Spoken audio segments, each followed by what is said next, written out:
Alright, these are my 20 amp hour, or 21 amp hour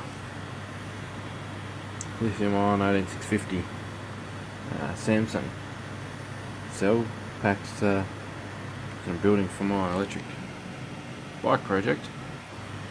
Got one built yesterday. I'm going to just add another jumper there for more current carrying and then some fly leads off it.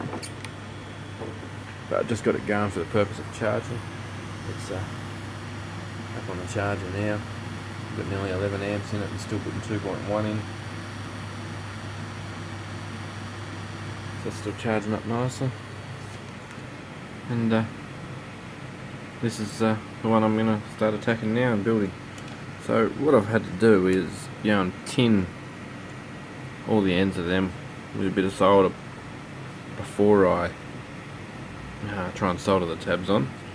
I've also tinned all the tabs ready to go, so there's a bit of solder on them, so it's literally sit them on there, heat them, maybe add a little bit if I have to, but try not to. And start with the negative, flip over, do the positive, and I'll have to cut up some cable and get some nice leads and go to the shops and get some bullet connectors. So solder a few of these on and I'll come back to you. Alright, they're joined.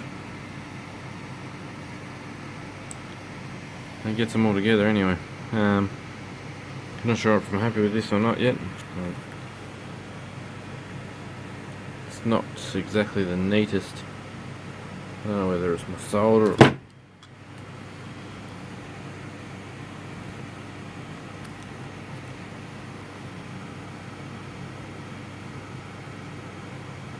resin core.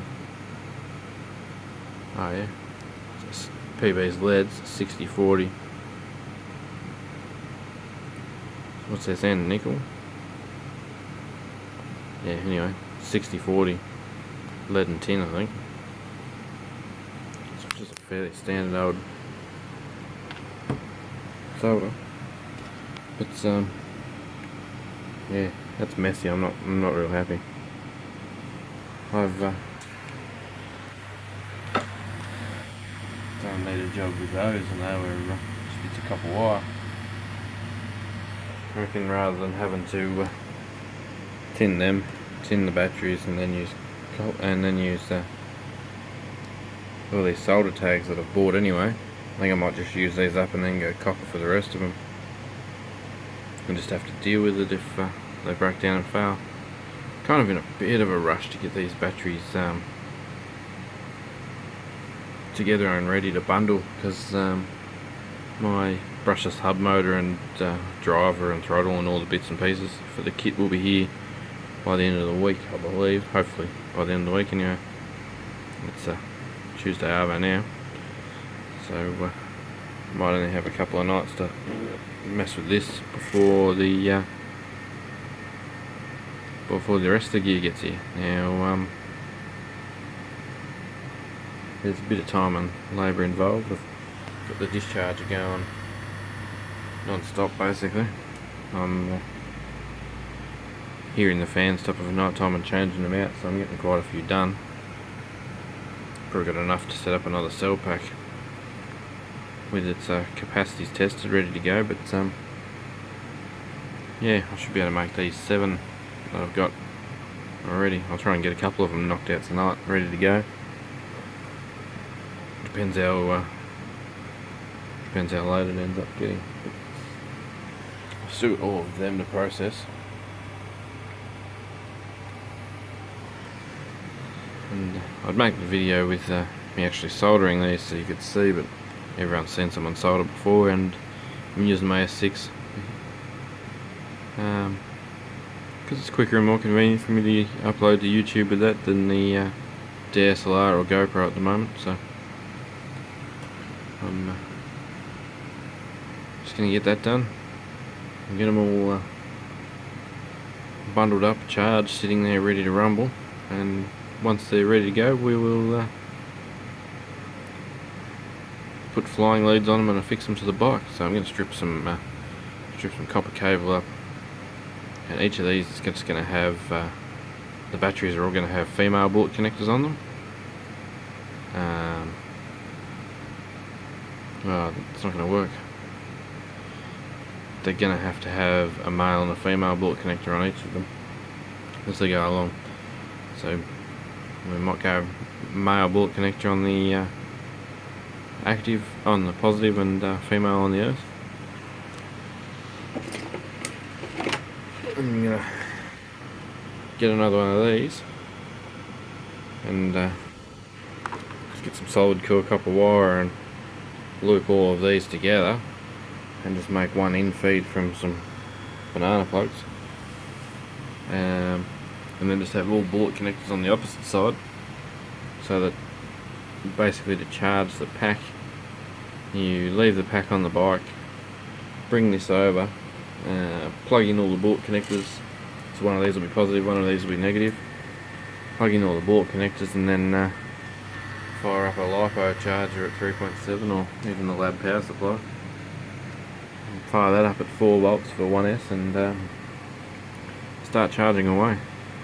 I've got my eye on a 40 amp one of these, 40 amp LiPo charger on Geek at the moment, so I'll keep an eye on one of them and hopefully buy one before too long.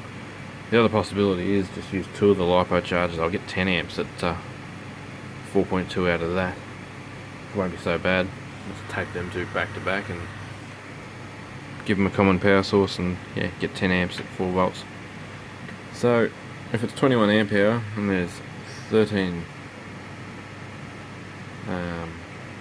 cell packs, 20 amp hour by 10 is 200 amps, and then another 60, so there's 260 amp hour, and there's 1 for all of the 13, so it's 273 amp hour. The whole pack should end up being. Now these actual readout on these stops normally at I believe 65 amps, so that's 1.599 milliamps there. So the next one's only 10s. So yeah, if it doesn't stop at 65 amp hour, it should stop at 99 amp hour. So it's still not going to give me a good indication.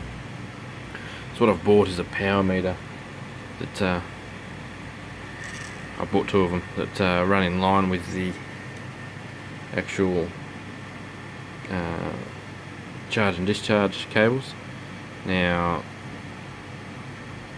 what I'll have to do with the power meter is probably have that one each off these 2 rails. So I might even screw these rails back to back to make everything kind of easy and compact and all the wiring tight together. Make these 2 back to back, a pair of power rails all linked up, and then 2 LiPo chargers put together until I buy a big one, and 1 power meter on the low voltage side, so we'll put 1 power meter on the 4 volt side, and then I'll put a power meter on the 52 volt side, so I'll be able to see how much I take out of the battery pack, and basically I'll be able to ride it till it goes flat, or the pack voltage is getting to a point where I'm not happy to go any lower, keep it safe. And then I'll be able to reference how far I've gone using GPS in this Samsung S6 as to how much power I've used. I'll be able to work out how many watt hours per how far and average speeds, etc, etc. I'll make heaps of videos on that for anyone who's interested. If you have any questions, stick them down in the comments below. I'm happy to answer anything, or anyone who's making their own electric bike wants some tips or tricks, or yeah, I will do a video tomorrow of the actual bike I'm using. It's a 2015 model Trek with 75mm front suspension travel, disc brakes, 21 speed, nice light alloy frame, so it's not going to matter too much that I'm adding 13 kilos of batteries to it. The hub motor I've bought is rated at 45 Newton meters, so it's quite a torquey beast of a thing. But yeah, I have a couple of friends that have um, petrol powered bikes with 60 and 66cc. Basically 2-stroke chainsaw engines on them. Some of them are like the Z-box motors or whatever they're called. They're noisy, screaming 2-stroke shitters. And fingers crossed if I build this properly, and with the 52 volts instead of 48, and less weight because I'm going lithium, and high quality cells, so the energy density is there with less weight. And well, mine's only going to cost me whatever the electricity costs to charge it. So 1 kilowatt electricity, you factor in 20% loss to charge it, so my 1 kilowatt of storage plus 20% loss, so we'll say 1200 watt hours, 1.2 kilowatt hours. That's going to cost me around 25 cents a charge. And it's quite possible I could get up to 100 kilometers of range, 60 miles of range out of 20 amp hour, depending on ride speed. But all that kind of testing will be revealed with data off this Samsung S6's GPS logging program, and no doubt clamp meters and multimeters and all kinds of things hanging off the bike to work out different things, different ride speeds, different riding styles, whether you accelerate aggressive or go nice and slow. I'm going to go and see my supplier of all these lovely things the next couple of days and see if he's got some more. But I should definitely be right for making this pack up out of these beautiful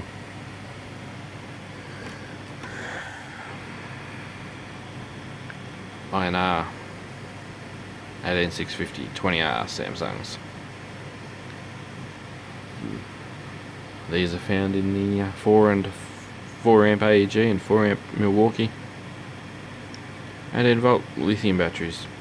They're great, they're reliable, most of them are fairly young, and I'm not planning on putting any that capacity tests less than 1800 milliamps in my battery pack, unless I get desperate, but I doubt that'll happen. I should have more than enough. But anyway, this video's got long enough, just insight into what I'm up to.